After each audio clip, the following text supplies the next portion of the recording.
Absolutely. I mean, you're seeing it again right now. Shanghai is in a total lockdown as we speak, and that's having supply chain bottlenecks coming down the pipeline. So, it's just the new world we live in right now with different policies and different governments. And so we have to be flexible, and we have to ensure that we don't get sort of caught out in the wind again, like we did when the pandemic started.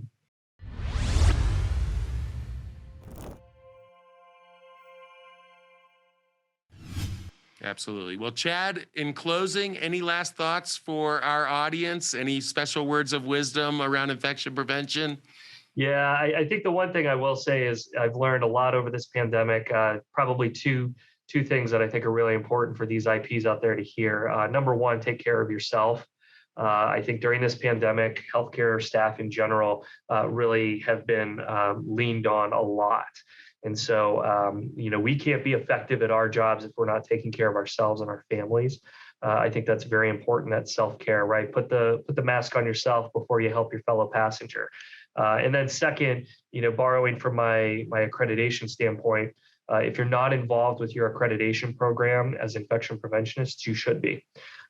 Joint Commission and the rest of the accrediting organizations really rely on infection prevention as a cornerstone of their surveys.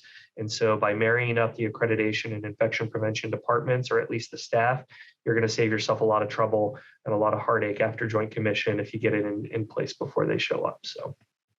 That's great advice, and that's the last word. Our guest today has been Chad Neilsen. Chad, thank you so much for being on Clean Talk today.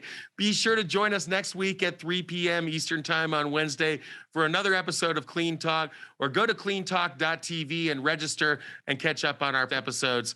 Chad, thank you so much for being on the show today. Until next time, remember, keep it clean.